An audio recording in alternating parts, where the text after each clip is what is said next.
Hey everyone, how are you doing today? So, a theory I have is, while we know Omega is a mutated clone, she's not resistant to Order 66. Unless, of course, she doesn't have the inhibitor chip, which I believe she has one. I mean, all members of the Bad Batch and all clones have one, so it only makes sense that she would as well. I think now that Wrecker is starting to turn after bumping his head, or there's maybe something going on there, as we saw even in episode 4, he was still scratching his head a little bit, like something was feeling a little wonky. The next of the Bad Batch might start to follow suit with Crosshair, except for Hunter, I think. I think he will be the main character, and we will end up seeing things from his eyes. Now as for Omega, well, there's something weird about her. She's very intelligent for her age, she's very courageous, much like the rest, and it almost seems like she has some sort of powers, but it's like Dave Filoni's alluding to it. Her powers are still being developed, which leads me to believe that she might even have her powers subdued until a unique order is executed for her to complete.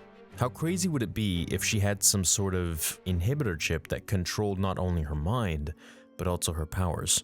Perhaps she has some sort of latent ability that trumps all the powers of the Bad Batch put together. I think the reason the Kaminoans want Omega back is not to only use her for Phase 3, but because she is the most powerful member of the mutated clones. What if she has an inhibitor chip in her as well, only it does something different? I fail to believe that every clone, even the mutated Bad Batch Clone Force 99, have chips except for her. Why not her?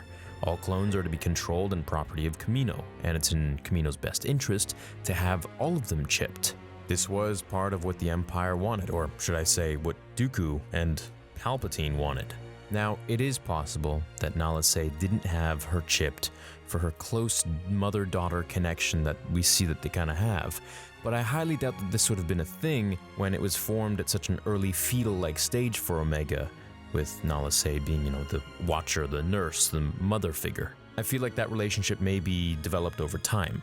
Now, if there is some type of inhibitor chip within Omega, I could see it not only controlling her actions, but her powers as well. Now, what her powers are, I have no clue, but I'm assuming if they want to make a compelling story and really test the powers of the Bad Batch, she's probably pretty OP. Now, up until this point, we haven't really seen her do anything outside of speculation and theory that she may have Force powers or possess some fraction of each Bad Batch member's powers, sort of like Rogue from X-Men. I think the story behind Omega is obviously the focal point behind the Bad Batch show, just like Grogu is the center of The Mandalorian, where everything revolves around the child. And in the Bad Batch, I think everything revolves around Omega, at least so far. With, of course, Order 66 having been the original central theme in Episode 1, and now the transition from the Republic into the Empire. So I think Omega getting kidnapped, quite possibly with the aid of Crosshair, and we're not talking about Fennec Shan's pathetic portrayal of trying to kidnap her, even though she did her best, but she failed. So this will only strengthen the resolve of the Empire, or should I say the Kaminoans, to get their property back for testing, for Phase 3.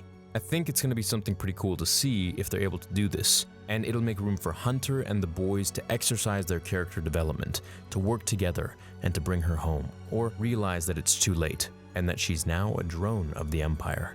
Let me know what you think of Omega's chip in her head, or if she even has one. What could a possible Order 70 or Order 67 do if it was executed and she had this planted in her mind? Could this start some sort of a mission for Hunter to seek out Rex in order to destroy the inhibitor chip or nullify the power of the inhibitor chip within Omega, and in turn, because of course Hunter knows that Rex is the only one that really knows about this, and obviously it didn't affect him for whatever reason. He doesn't know that Ahsoka, helped him take the inhibitor chip out. So maybe he'll hunt down Rex, try to learn from him, and this will start a quest to learn how to power down all the inhibitor chips in the clones, perhaps with one movement or one flick of a switch of some sort of a device that they might create. And this in turn could cause the uprising of Kamino, the revolution of Kamino, and it could cement the final turn and decision for Tarkin and the Empire to use conscripted stormtroopers, soldiers,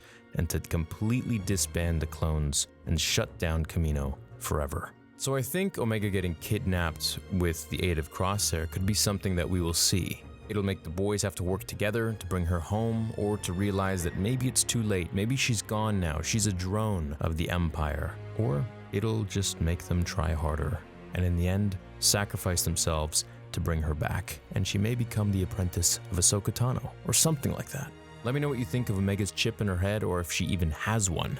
Maybe she's too young to even get a chip in the first place. Who knows? Thanks for watching this theory video. Hope it made you think, and I'll catch you in the next one. If you enjoyed this video, leave a like, check me out on Spotify, and of course, continue the forums at StarWarsTheory.com. Until the next episode, remember, the Force will be with you.